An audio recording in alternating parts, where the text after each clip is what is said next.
Hello students, आप सभी का स्वागत है हमारे चैनल बोर्ड सॉल्यूशन पे। तो आज के इस वीडियो में हम छत्तीसगढ़ माध्यमिक शिक्षा मंडल रायपुर द्वारा जारी असाइनमेंट नंबर 5 कक्षा 12वीं रसायन शास्त्र का देखने वाले हैं। इसके पहले कक्षा 12वीं के सभी विषयों के असाइनमेंट के आंसर कंप्लीट हो चुके हैं। यदि आपने कोई वीडियो नहीं देखी, आपकी वीडियो छूट गई है, तो डिस्क्रिप्शन बॉक्स में लिंक दी गई है, वहाँ से जाकर आप अपने असाइनमेंट के आंसर को कंप्लीट कर सकते हैं। या फिर आपको प्लेलिस्ट में भी सारे वीडियो ऐड है, वहाँ से जाकर भी असाइनमेंट के आंसर को जरूर कंप्लीट कर लीजिएगा। चलिए देखते हैं सबसे पहला प्रश्न इसमें क्या दिया गया है। चैनल पे नए हो तो चैनल को सब्सक्राइब जरूर कर लीजिएगा। जितने भी स्टूडेंट्स नए हैं, चैनल को सब्सक्राइब करना बिल्कुल ना भूलें और वीडियो को लाइक जरूर करें और अपने सभी दोस्तों के साथ वीडियो को ज़्यादा से ज़्यादा जरूर शेयर करें। यदि आप असाइनमेंट के आंसर की पीडीएफ डाउनलोड करना चाहते हैं तो गूगल पे सर्च करोगे www.boardjankari.com, जहाँ पर आपको सारे विषयों के असाइनमेंट के आंसर की पीडीएफ फॉर्मेट मिल जाएगा। ठीक है, 10th और 12th का। चलिए प्रश्न क्रमांक पहला है, निम्न अभिक्रिया को पूर्ण कर इसका नाम बताइए। ठीक है, CH3 bond Br plus AgF यहाँ पर दिया गया है। इस अभिक्रिया को आपको पूर्ण करना है। ठीक है, तो ये जो CH3 मेथिल के फॉर्मेट में होता है और Br है। ठीक है, तो यहाँ पर हम जानते हैं Br पे कितना ऋण, एक ऋण। जो ब्रोमीन है यहाँ पर और फ्लोरीन दोनों एक ही समूह से हैलोजन परिवार से आते हैं। इसका आपको हल बताना है। ठीक है, तो बहुत सरल सा है। चलिए इसका उत्तर देखते हैं। तो यहाँ पर आपको जो धन वाला है यानी CH3 पे +1 हम मान के चलेंगे और Br पे -1 होता है। ठीक है, फ्लोरीन पे भी एक ऋण होता है और ब्रोमीन पे भी, क्योंकि दोनों सेम हेलोजन परिवार से आते हैं। और जो यहाँ पर Ag है यानी यहाँ पर सिल्वर, इसको कहते हैं हम Ag। ठीक है, इस पे +1 होता है। तो यहाँ पर जो क्रिया होगी वो होगी CH3 के साथ में मिल जाएगा Ag, और यहाँ पर CH3 के साथ में क्या मिल जाएगा, F मिल जाएगा। ठीक है, CH3 के साथ में F यानी जो प्लस वाला माइनस के पास में Ag प्लस में है, और वो चल जाएगा AgBr यानी सिल्वर ब्रोमाइड यहाँ पर बन जाएगा AgBr। ठीक है, AgBr जो बनेगा ये। तो ये अभिक्रिया जो है स्वार्ट्ज अभिक्रिया कहलाती है। ठीक है, इसको आपको लिख लेना, नाम भी पूछा है और साथ में ही अभिक्रिया भी। तो अभिक्रिया कुछ इस प्रकार से पूर्ण होगी, स्वार्ट्ज अभिक्रिया कहलाती है। इसके बाद रे सेप्टेमिक मिश्रण क्या है, इसका एक उदाहरण देना। ठीक है, तो यहाँ पर लिखना आपको जो प्रतिबिंब रूपोसाप्तान अनुपात में भिन्न के ध्रुवण घूर्णन क्या होता है, शून्य होगा, क्योंकि समावयवी के द्वारा उत्पन्न घूर्णन की दूसरा समावयवी क्या कर देगा, निरस्त कर देगा। इस प्रकार मिश्रण की क्या होगी, रेसिमिक अथवा रेसिमिक अशांतरणा कहते हैं। इस प्रकार के मिश्रण को एक रेसिमिक निकाय की उसके तो इसके क्या करते हैं, इसके नाम से पूर्व हम क्या करते हैं, यहाँ पर पूर्व लग्न लगाकर प्रदर्शित करते हैं। ठीक है, ऑल भी यहाँ पर जो पूर्व लग्न है कुछ इस प्रकार का यहाँ पर लगा सकते हैं हम। ठीक है, तो ऑल यहाँ पर जो पूर्व लग्न है वो लग जाएगा, तो यहाँ पर ब्यूटेन टू ऑल हो जाएगा एग्जाम्पल के तौर पे। ठीक है, इसमें नंबर का प्रश्न है, नाभिक रागी प्रतिस्थापन अभिक्रियाओं के लिए क्लोरोबेंजीन बहुत ही क्रियाशील है। इसके लिए इसके 2 कारण आपको लिखना है। ठीक है, तो नाभिक प्रतिस्थापी होने के कारण इसका पहला कारण क्या है, अनुनाद प्रभाव। ठीक है, ऐसा क्यों होता है, क्योंकि हेलोएरिन में हेलोजन परमाणु परमाणु पर उपस्थित एकाकी इलेक्ट्रॉन युगल वलय के साथ संयुग्म में होते हैं तथा निम्नलिखित अनुनादी संरचनाएं बनती है। ठीक है, क्योंकि प्रतिस्थापन अभिक्रिया में क्लोरोबेंजीन के बारे में आपको बताना है। ठीक है, तो जो अनुनादी संरचना है कुछ इस प्रकार की बनेगी। ठीक है, जो बेंजीन के साथ में बनती है। तो यहाँ पर ये जो आपको Cl दिख रहा है, इसके आसपास आपको 6 इलेक्ट्रॉन नजर आ रहा है। ठीक है, वैसे 7 होते हैं तो 6 यहाँ पर है, तो एक का पेयर बन चुका है। ठीक है, ये जो है पेयर इस प्रकार से बना लेते हैं। यहाँ पर Cl के आपको 4 इलेक्ट्रॉन दिख रहे हैं, इसमें आपको कुछ इस प्रकार से क्रियाएं नजर आ रही है। ठीक है, तो सेम प्रकार से आ जाएगी, आपको इस प्रकार की बना लेना है अनुनादी संरचना। तो जिसके परिणाम स्वरूप क्या होता है, हेलो एल्किन की तुलना में हेलो एरिन में आबंध विदलन अपेक्षाकृत कठिन होता है। अतः ये नाभिक रागी प्रतिस्थापन अभिक्रियाओं के प्रति कम क्रियाशील है। ठीक है, पूरा आप इसमें उत्तर लिख देंगे। इसके अलावा जो दूसरा कारण है वो प्रमुख है कि CX आबंध में कार्बन परमाणु के संकरण में अंतर होता है। ठीक है, पहला कारण हमने देख लिया, नाभिक का वो जो प्रतिस्थापन है वो। तो हेलो एल्केन में हेलोजन से जुड़ा कार्बन परमाणु sp3 संकरित होता है, जबकि हेलो एरिन में हेलोजन परमाणु से जुड़ा कार्बन परमाणु sp संकरित होता है। ठीक है, इसको डायग्राम से भी समझ सकते हैं। यहाँ पर आपको एक परमाणु जो है sp2 संकरित दिख रहा है। ठीक है, कुछ इस प्रकार से जो व्यंजन की संरचना इसमें X जुड़ा हुआ है, sp2 संकरित का उदाहरण है।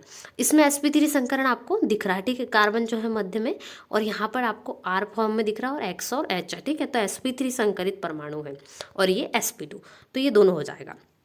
चलिए दूसरा प्रश्न है, रीमट ईवन अभिक्रिया देख लेते हैं, महत्वपूर्ण भी है ये वार्षिक परीक्षा की दृष्टि से भी। तो रिमोट-इवन अभिक्रिया NaH की उपस्थिति में फिनॉल का उपचार क्लोरीफॉर्म के साथ करके हम क्या करते हैं, अम्लीकृत किए जाने पर CHO समूह मुख्यतः क्या करता है, ऑर्थो स्थान पर प्रवेश करता है। ये रिमोट-इवन अभिक्रिया है। इसका फॉर्मूला आपको इस प्रकार से बना लेना, ठीक है। तो फॉर्मूले के लिए, रिमोट-इवन अभिक्रिया के लिए फॉर्मूले के लिए आपको यहाँ पर सबसे पहले बेंजीन दिख रहा है, यहाँ पर इसमें OH जुड़ा हुआ है, ठीक है। इसकी क्रिया NaH की उपस्थिति में हम करते हैं और इसके अलावा H+ है यहाँ पर आयन, ठीक है। तो ये हमारा क्या बनता है, ऑर्थो हाइड्रोक्सी बेंजोइक अम्ल बनता है। CHO बॉन्ड में दिख रहा है OH में, और इसी प्रकार से CHO और पैरा हाइड्रोक्सी बेंजोइक अम्ल भी बनता है। ऑर्थो और पैरा दोनों हाइड्रोक्सी बेंजोइक अम्ल हमें प्राप्त होते हैं रिमोट-इवन अभिक्रिया में। तो अच्छे से इसको समीकरण को आपको ध्यान से बना लेना है क्योंकि महत्वपूर्ण है और ये पूछा भी जाता है। अब इसमें आपको दूसरा क्या है, एनिसॉल का हेलोजनीकरण। तो एनिसॉल में हेलोजनीकरण CH3COOH में बने Br2 यानी ब्रोमीन यहाँ पर होता है, इसके द्वारा होता है, तथा पैरा समावयवी 90%, इसको समावयवी लिखना, ठीक है, 90% बनता है। चलिए इसको देखते हैं कैसे समीकरण से बना। तो देखिए इसमें कुछ ऑर्थो और पैरा जो ब्रोमोएनिसॉल बनते हैं, ये ऑर्थो ब्रोमोएनिसॉल और ये पैरा ब्रोमोएनिसॉल, ठीक है। तो यहाँ पर CH3 आपको दिख रहा है O, ठीक है, OCH3 दिख रहा है, यहाँ पर OCH3 और यहाँ पर भी OCH3, ये ब्रोमीन की उपस्थिति में है, और ये CH3COOH इसमें यहाँ पर, और यहाँ पर ब्रोमीन है, ठीक है। तो ऑर्थो और पैरा ब्रोमीन कुछ इस प्रकार से बनते हैं। यहाँ पर आपको पैरा ब्रोमोएनिसॉल लिख देना है क्योंकि यहाँ पर जो है नीचे में है, और यहाँ पर ऑर्थो में है ऑर्थो पैरा मेटा, ये कंडीशन होती है इसमें है आपको ऑर्थो ब्रोमो एनिसॉल, यहाँ पर भी CH3, तो ये आपको बना लेना, ठीक है। इसके बाद इसमें स नंबर का है तृतीयक एल्कोहल का निर्जलन। इसको समीकरण सहित हम देखेंगे। जल्दी से वीडियो को लाइक कर दीजिए, जितने भी स्टूडेंट्स नए हैं उन्होंने अभी तक लाइक नहीं करा वीडियो को। तो सांद्र सल्फ्यूरिक अम्ल अधिकता में गर्म किए जाने पर एल्कोहल तृतीयक एल्कोहल से अणु जल के निकलने से एल्कीन 2 मिथाइल प्रोपेन बनता है। यह अभिक्रिया एल्कोहल कहलाती है, ठीक है, जो तृतीयक एल्कोहल की प्रोसेस है। इसका फॉर्मूला भी आप यहाँ पर लिख लोगे कैसे बनता है, ठीक है। तो ये कुछ इस प्रकार से बनता है। इसमें आपको CH3 सिंगल बंद C सिंगल बंद OH सिंगल बंद CH3 बॉन्ड में, ठीक है। 80% यहाँ पर समावयव जो है वो बनते हैं, 20% ये है, और H2SO4 यहाँ पर हम तापमान के आधार पर ले रहे 80 डिग्री, और परसेंटेज कितना 20% हमने H2SO4 का लिया है।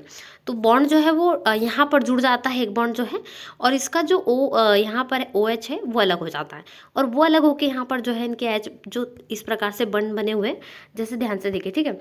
ये C में हमने 3 जो है H जुड़े हुए, या मान लीजिए 3 H इस प्रकार से जुड़े हुए, इनके बॉन्ड हम क्या करते हैं, जो बॉन्ड है वो कमज़ोर होता है, ये 3 का H, तो इसमें से हम के एक H को हटा देते हैं तो हमारा केवल 2 H बचते हैं, यानी CH2, ठीक है। तो वो H किसके साथ जाएगा, ये OH के साथ मिलके H2 बना लेगा सरलता से, तो ये अभिक्रिया पूर्ण हो जाएगी। चलिए इसके बाद देख लेते हैं प्रश्न क्रमांक 3। इसकी क्रियाविधि की अवस्था की व्याख्या करना है। CH3 है, CH2OH है, फिर CH3 CH2 सिंगल बंद CH2 CH3 प्लस H2 है। तो प्रोटीन अम्ल H2SO4 और H3PO4 की उपस्थिति में अल्कोहल निर्जलित हो जाता है। अभिक्रिया का उत्पाद एल्कीन होगा, और अथवा ईथर ताप पर एथॉक्सिन मुख्य उत्पाद होता है, ठीक है। तो ये अभिक्रिया बनती है CH3 जो आपको क्वेश्चन में ही दी गई है, CH3 सिंगल बंद CH2OH CH3 CH2 सिंगल बंद CH3 प्लस H2O। तो ईथर का विचरण एक SN2 अभिक्रिया है जिसमें क्या होता है, अल्कोहल अणु एक प्रोटानित अल्कोहल अणु पर आक्रमण करता है। इसके लिए आपको समीकरण इसके बनाना है, ठीक है। 3 समीकरण इक्वेशन इसमें बन रहे हैं, तो ध्यान से नोट करना है। तो सबसे पहले कुछ इस प्रकार से आपको समीकरण बनाना है। CH3 CH2O, इसमें 4 इलेक्ट्रॉन आपको नजर आ रहा है, और H है, H+ है, CH3 CH2 है, और इसमें भी 2 इलेक्ट्रॉन है ऑक्सीजन के पास। फिर दूसरी भी अभिक्रिया कुछ इस प्रकार से बन जाएंगी, ठीक है। इसमें भी CH2 है, और यहाँ पर ऑक्सीजन के पास इलेक्ट्रॉन उपस्थित है, तो ये पेयर बन जाएंगे। उसके बाद तीसरा भी समीकरण कुछ इस प्रकार से आपको बना लेना जिसमें हाइड्रोजन आयन जो है मुक्त है, ठीक है। यहाँ पर चलिए आगे देख लेते हैं।